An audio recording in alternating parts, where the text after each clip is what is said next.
तो कैसे हैं आप लोग? चलिए बात कर लेते हैं आज दिन भर देश में क्या क्या हुआ है। देखिए, पिछले दिनों अमेरिकी राष्ट्रपति डोनाल्ड ट्रंप ने भारत पर 100% टैरिफ लगाने की घोषणा कर दी है। अमेरिकी संसद में उनका पहला जो अभिभाषण था उसमें उन्होंने कहा था कि भारत भी हमसे 100% टैरिफ वसूलता है तो हम भी भारत से 100% टैरिफ वसूलेंगे और ये 2 अप्रैल 2025 से लागू हो जाएगा। इस पर भारत के विदेश मंत्री एस जयशंकर का स्टेटमेंट आ चुका है कि इसमें कोई हैरानी वाली बात नहीं है। पिछले 3 से 4 सप्ताह में हम जो सुन रहे हैं वो अपेक्षित था और ये कोई हमारे लिए नई बात नहीं है। आपको ये बता दें कि अमेरिका अगर भारत पर 100% टैरिफ अप्लाई करता है तो भारत को हर साल 61,000 करोड़ का घाटा होगा। वहीं अब ट्रंप के इस स्टेटमेंट के बाद में मीडिया रिपोर्ट्स ये भी आ रही है कि भारत लगभग 30 अमेरिकी वस्तुओं पर टैरिफ कम कर सकता है। ये जो टैरिफ वॉर चल रही है इस पर आपका क्या मानना है, कमेंट जरूर करें। तो अगली अपडेट पे बात कर लेते हैं। देश के सैन्य बलों का आधुनिकीकरण करने की जो प्रक्रिया है अब वो तेज हो गई है। देश के रक्षा मंत्री राजनाथ सिंह ने कहा है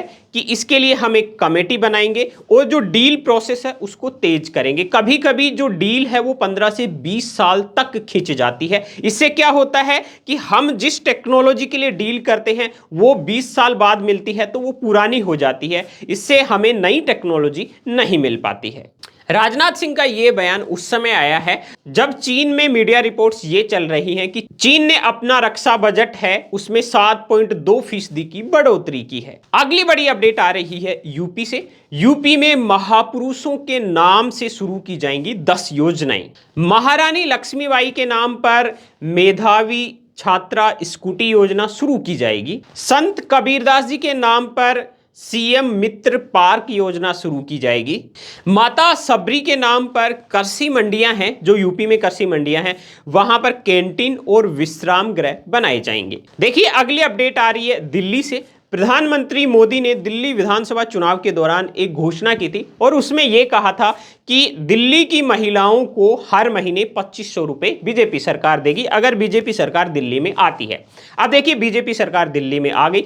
उसी स्टेटमेंट में मोदी ने कहा था कि 8 मार्च के दिन यानी महिला दिवस के दिन वो 2500 रुपए महिलाओं के खाते में आ जाएंगे। लेकिन अब कुछ ही समय शेष रह गया है और वो 2500 रुपए आते हुए नहीं दिख रहे हैं। इस पर आम आदमी पार्टी है वो पोस्टर वार कर रही है, जगह जगह पोस्टर लगाकर ये कर रही है कि अब 3 दिन बचे हैं, अब 2 दिन बचे हैं, कब आएंगे 2500 रुपए, कब आएंगे 2500 रुपए। मतलब आम आदमी पार्टी बीजेपी को याद दिला रही है और ऐसे में महिलाओं का तो फायदा होना ही है। अगली अपडेट भी दिल्ली से ही है। दिल्ली में अब महा चेकिंग अभियान चलेगा। जी हां, दिल्ली में बहुत सारे ऐसे वाहन चलते हैं जिनका रजिस्ट्रेशन नहीं होता, मतलब बिना पंजीकरण के ही वो दिल्ली की सड़कों पर दौड़ते हैं और ट्रैफिक पुलिस से बचकर सारी दिल्ली को घूम लेते हैं। अब चेकिंग के दौरान ऐसे वाहनों को पकड़ा जाएगा और जब्त किया जाएगा। जी हां, पिछले दिनों से जब से दिल्ली में बीजेपी सरकार आई है 15 साल से पुरानी गाड़ियों को पेट्रोल और डीजल नहीं देने का सर्कुलर भी जारी हो गया है।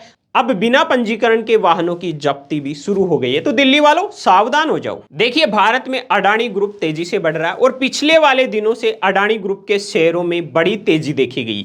हालांकि हिंडनबर्ग रिपोर्ट के बाद में उनके शेयर गिर गए थे।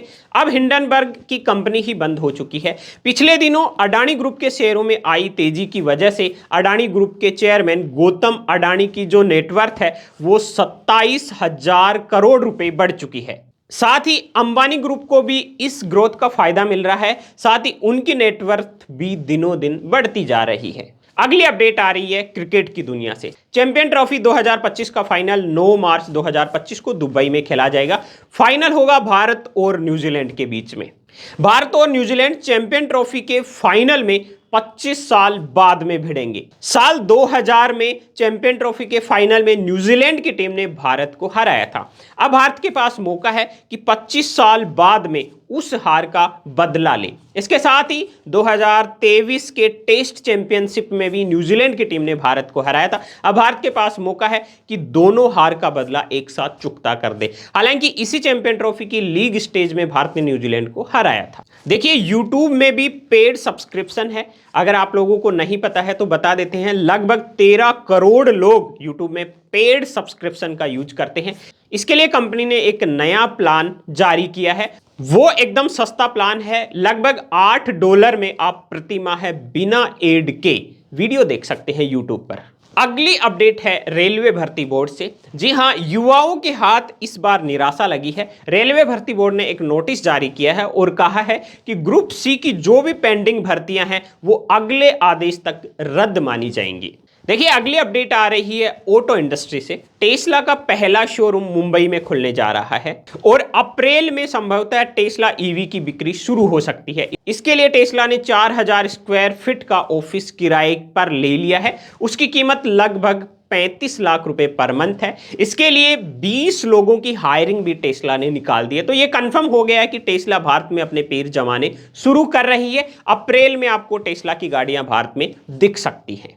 आप खबरें ही नहीं, उनका विश्लेषण भी देखें नए अंदाज में। बीएन हिंदी न्यूज चैनल पर आपको मिलेगा राजनीतिक विश्लेषण, खेल जगत की खबरों का विश्लेषण, दिन भर की टॉप ट्रेंडिंग खबरों का मॉर्निंग न्यूज बुलेटिन। अभी बीएन हिंदी को यूट्यूब में सर्च करें और खबरों के विश्लेषण की दुनिया को एंजॉय करें।